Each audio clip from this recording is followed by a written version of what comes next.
Report from Santa Fe is made possible in part by grants from the members of the National Education Association of New Mexico, an organization of professionals who believe that investing in public education is an investment in our state's economic future, and by a grant from the Healy Foundation, Taos, New Mexico.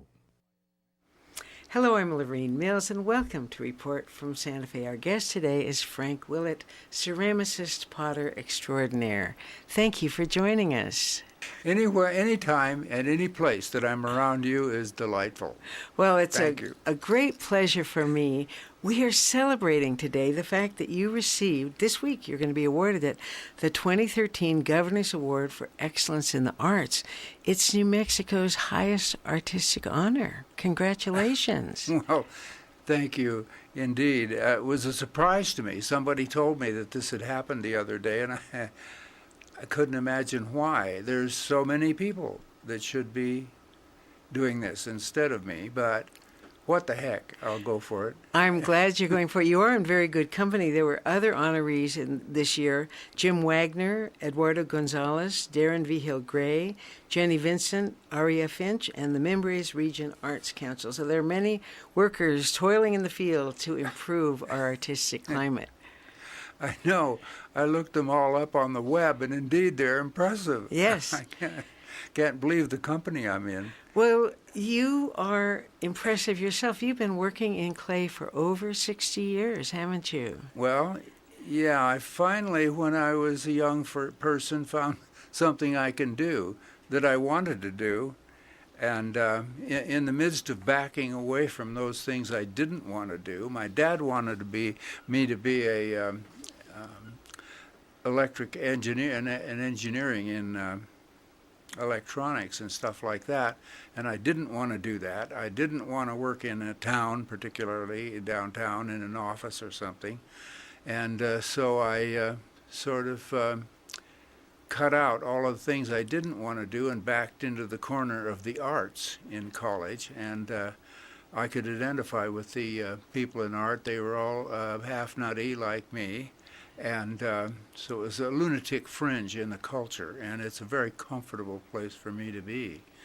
And I've enjoyed it tremendously all my life. Well, talk about what was happening culturally, because you just had impeccable timing. You were really in the right place. It's extraordinary amount of luck going on.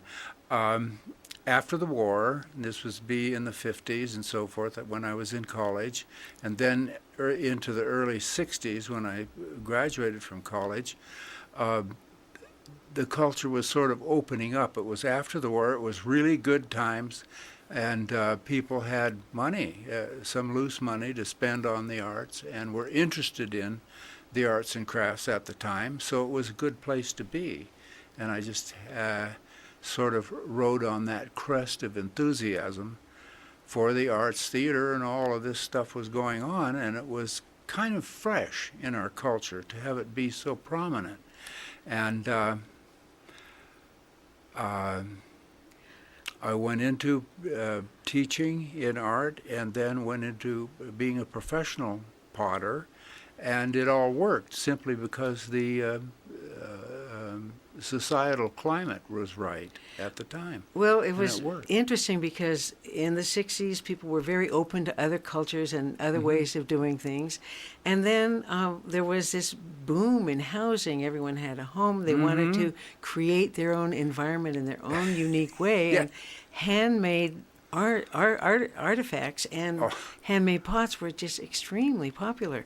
But tell us how you just happened to luck into, well, I'm sure your talent had a lot to do with it, but could you tell us when someone said you should get an agent and you went down to Dillon and Wells. I love that story. Could you tell us about you and your wicker suitcase? I was talking to a friend who taught social studies or something like that, but he was a closet furniture maker. And he was very interested in going into furniture making and studying or just becoming a successful person in that venue. And he said, why don't you get an agent? I was talking about the same thing. How can I make pottery and sell it? I don't really want to have a store, or I don't know about that. And he said, well, why don't you try wholesale? And I said, what's that? And he said, well, blah, blah, blah, and told me about it. And he said, what you need is an agent. So he said, call SCORE, and that was part of the Small Business Administration at the time, and still is, as I understand it. And they're retired business people that help young people that want to come get into the whatever business, and they give them guidance. And so I called SCORE, and sure enough, they sent someone out, and it was just exactly what I needed. They gave me a list of people to see downtown in Los Angeles, where I was at the time.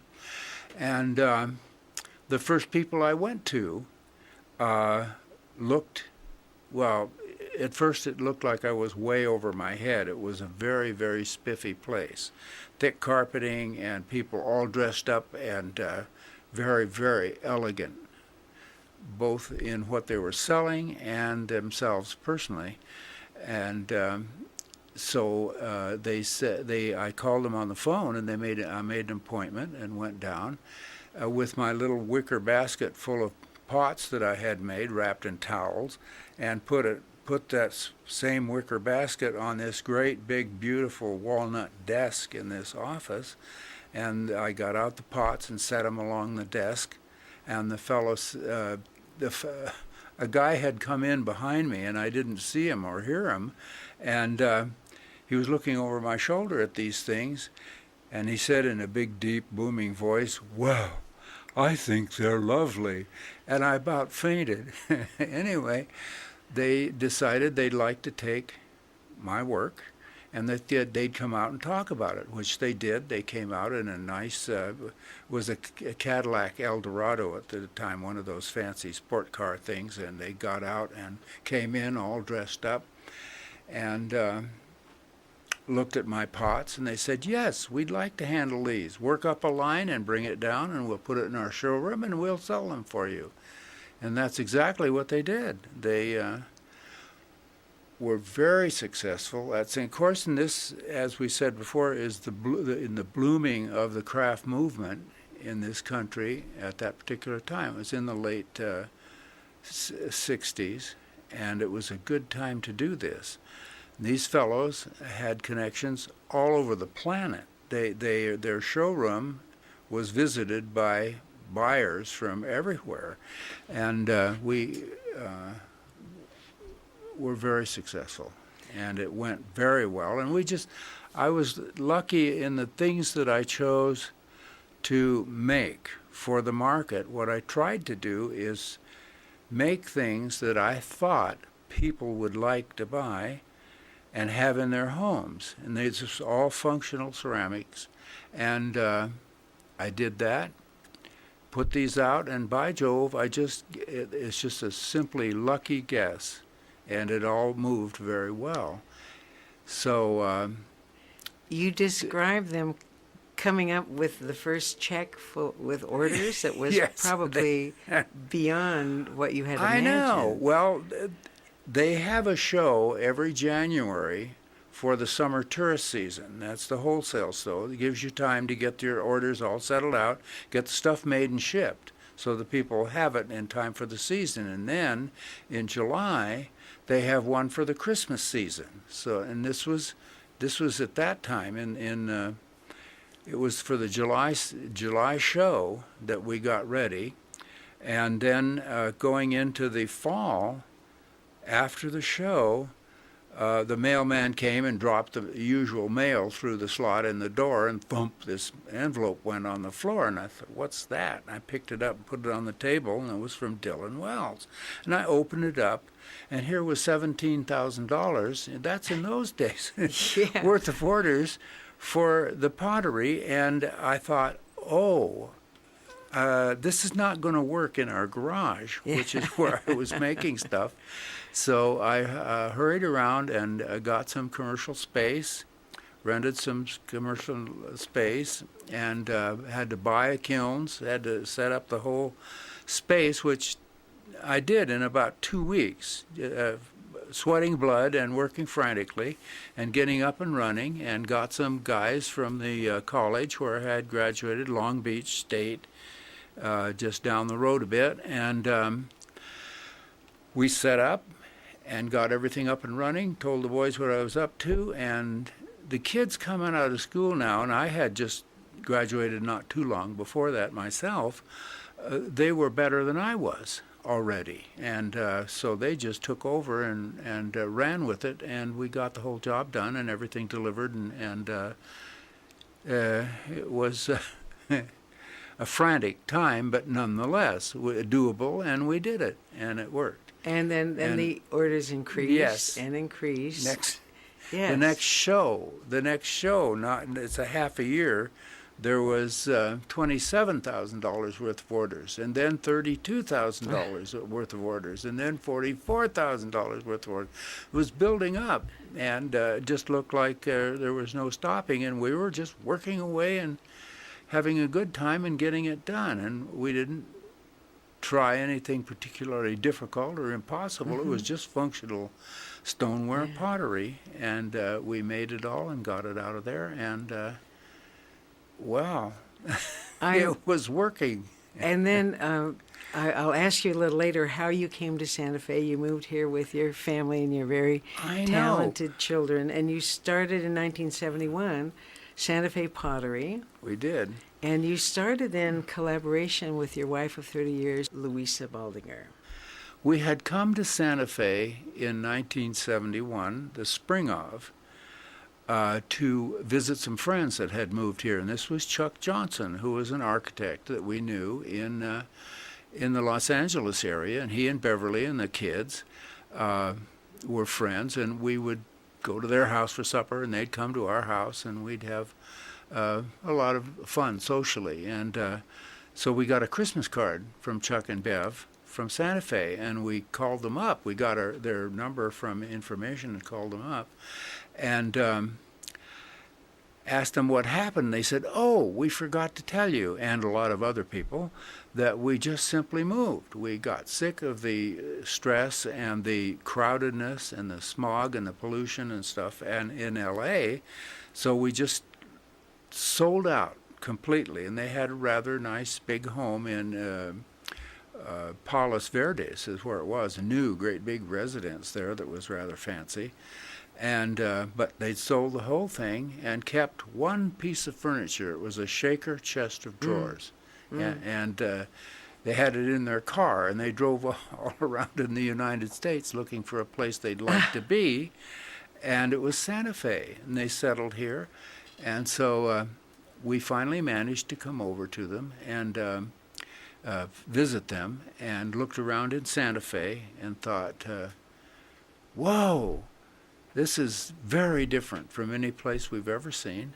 And then later on, when we got back home, my wife at the time was standing on the front porch when I got home from work one day, and she said, "Frank, let's move to Santa Fe." And it took me about a nanosecond or two, and I said, "Okay," and that was it. We just decided to move here, lock, stock, and barrel. Because the business was so successful and growing rapidly, we thought we can do this anywhere. We'll just do it, and we did. We're talking today with Frank Willett, the recipient of the Governor's Award for Excellence in the Arts. You're recounting how you first came to Santa Fe, and another time I'd love to hear more of those stories, because it was a precious time in Santa Fe history, and you were, a leader of the arts community. It was just a wonderful time. I've been remiss in that we're talking about your pots, and a picture's worth 1,000 words. We haven't even allowed our audience to observe some of these. So if you could talk about what making pots means to you, what your process is, I would like to, while we're discussing this, show some of your work. This is a variety of the many pots that you're doing now in collaboration with your wife, Louisa. And I'm wondering if by any chance you could start with that, I call it a Zen teapot. But if you could tell us a little about, you use a found object. You use an actual branch as the handle. It's quite extraordinary. Tell us about it. Okay. The pot itself is made out of stoneware, clay, and it's rolled out in a slab. And we were out at the flea market. And in the flea market, there's a whole big booth there that has Indian wooden stamps that they use for fabric to put designs on fabric with dyes. But you can also use those stamps to press into clay to make a texture on the clay, which is what this has. Is from that. It's a wooden stamp that we have, and I got several of them, and stamp the clay and then put this into a form. Just sort of ease it in there and pat it in and let it dry, and then fold the slabs up and make a spout and what have you. Then the handle is a piece of found wood. We hike a lot, and when we're hiking, we see all kinds of things, of course, and amongst it is dead wood here and there, and we pick it up and put it in our backpack and bring it home, just for this purpose, because it sort of fits with this whimsical. It not only fits the pot; it fits the hand perfectly. It does. Is just wonderful. Well, it's so balanced. It's a beautiful, beautiful object. Sometimes you get lucky and things fall together fairly well, and that's what that is. But as far as making the clay is concerned, it's something that just struck me as a comfortable thing to do, and it's. When I was a young fellow growing up along a river in central Washington state, the Columbia River, there was a lot of clay under every rock that you picked up, and it was fun to play with, and about all of us kids could think of to do was throw it at one another. But nonetheless, that feeling of the clay on your hands just feels good. And the same is true of making pottery. It's like playing in the clay, and that's somewhere I wrote that when you get up and go to your studio to work, you don't go to work, you go to play. Mm-hmm. And I think most people would like to examine that idea, see if they can't go to play rather than work. Well, wouldn't that be nice? I have a couple of pictures of you at play in your studio, and here you are making an extraordinarily large pot. When someone asks me what that pot is for, what on earth would you do with it, I say, well, this is for your cocaine. But I think probably we could do cut diamonds of 20 carats and up. Oh. And here's another one. You were teaching. You've done a lot of teaching. And it's just this kind of feeling of magically stepping back, and here has appeared through your hands this beautiful pot. This is the top of a pitcher. Has a spout on it there, but that's what that's about. Yes, that was over at the community college, and it's a lot of fun.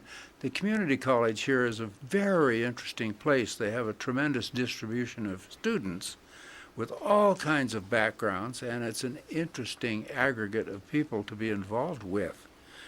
And the teaching, of course, is I don't think it gets any better. I haven't been everywhere, but I've been to UCLA and Long Beach, and I've been on campus over at the big school in New York and what have you, and I haven't seen anything better going on than we have right here in Santa Fe. And the instructional staff is just fabulous, headed by James a member Marshall. of that instructional staff, James Marshall, had said about you, he calls you the quintessential artist and unknown craftsman, because there was a movement, a Japanese artist named Yanagi, and a book by Bernard Leach called The Unknown Craftsman that talks about this movement in Japanese art, and certainly here, of the profundity of normal things, of the beauty of a humble object like a bowl or a cup that is imbued with beauty just by its form. And you are a master at that simple, exquisite form. I like that a lot. Yes, you're right. Sometimes we have to do things that we think will sell, and some of the things, the simple, more oriental-looking things, are a little bit too, you might say, esoteric for some of the tastes in our country. But it's a nice thing to think about and to be involved with. And the whole movement is very Zen, the wabi-sabi movement, and the ephemerality of existence in general. And this is very wabi-sabi. Wabi-sabi is a sort of a sad thing, and it's ragged and old and aging and is going to die. But enjoy it while it's here, sort of an idea. And it's this peak of the birth and growth and flowering and then the fading away. This is the Zen idea that I really like a lot, because that's the way it is. Yeah. Irrespective. The thing about us here, we want everything to be shiny, clean, bright, organized, and last forever. It ain't going to happen. And that's, of course, the metaphor of clay. You know, we return to Comes earth. and goes, yeah. The pots themselves return to earth. But the pure beauty of some forms will just radiate out from the hands of the creator, the artist who made it, and into the life of the person having coffee from the beautiful, beautiful cup. Well, I like to at least consider things that are present in your environment at home or something, but they're just there. And they're very quiet, and they perform their function perfectly, but they're not there shouting, "Look at me, look at me, look at me." Yeah. One of the things you've done, besides manifesting this beautiful Zen creation in the moment and the love of form and beauty, you've been a mentor to so many people. Well, I was reading the letters when you were nominated for this award. So many people have been touched by you as a teacher and as a personal mentor. You have advice. I'm going to ask you, what would you tell a young artist about courage, about just doing it, following your dreams? Well, don't hesitate to do it if you have the feeling for it. If I were a young person now, going to college or whatever, college costs so much. I wonder if the value is there, but it really is, because any school is designed to cram information into your head, and usually that information is you have to be careful about how it's organized and what have you, but it's designed to fill you with information, and it's hard to get it any other way without a lot of focused effort on the part of the individual. So the school can do it for you if you're awake enough to take it in, which I often wasn't. But anyway, there's so many things, and the world has so many profoundly interesting things for kids to do these days, that it's not a problem finding something to do. It's a problem finding out what to do to sort out all of this stuff, because it's very difficult to do it all. Things are so complex, rich, and too big to do it all. You have to make it select. Yeah, you have to select something. Yeah.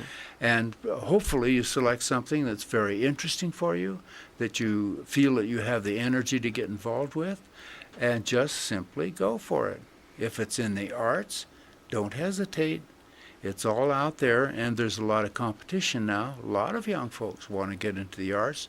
Showbiz, for instance, the whole field is wide open. Painting and drawing is wide open. Pottery is wide open. Whatever. Sculpture is a whole field. If you feel confident enough to be able to make something that looks like it could be a living for you, or even just an area of interest, if you're good at it, it'll provide you with a living. And maybe it'll provide you with fame. Who knows? That's accidental. And also, fame, I think the most famous people work very hard at being famous. Mm-hmm. That's a whole nother job. You work very hard at being famous, and then you are good enough to make something that looks like you know what you're doing, and that it can back up your try for fame. You had mentioned to me once that most people can succeed with if they put in the effort and if they have some basic talent to begin with. And you cite there is a value in the Horatio Alger's stories. You really can go from nothing to being a great success in the arts and in many areas. You also told me once, you said, just look at your life, and if you aren't having fun, you should reconsider your life. Yes. That's a line that I tell people all the time. I know. Just look at your life, and if it isn't comfortable, and if you're not having fun, re-examine it. Examine it and make adjustments. And I've also heard you talk to young artists saying, just to have the courage to just do it. You know, don't do it after you complete this or once you've done this. Just do it now. Follow your heart. Move on it. Yeah. Just move. Get going, and then the momentum will pretty much take care of itself. Well, I'm here to applaud the momentum in your long arc of over 60 years of working with clay. Our guest today is Frank Willett, who is one of the 2013 Governor's recipients of the Awards for Excellence in the Arts. I hope our audience has enjoyed looking at some of your beautiful plots and hearing what you have to say. Thank you so much for joining us. It's an absolute delight. Well, thank you for having me here. Well, and it's a complete surprise, and I just don't get it. But anyway, there it is. Well, we'll go for it. Humility and grace are some of your key qualities, and I thank you. And the humility and grace of our audience, I hope you enjoyed seeing Frank's beautiful, beautiful ceramics. I'm Lorene Mills. This is Report from Santa Fe. We'll see you next week. Past archival programs of Report from Santa Fe are available at the website reportfromsantafe.com. If you have questions or comments, please email info@reportfromsantafe.com. Report from Santa Fe is made possible in part by grants from the members of the National Education Association of New Mexico, an organization of professionals who believe that investing in public education is an investment in our state's economic future, and by a grant from the Healy Foundation, Taos, New Mexico.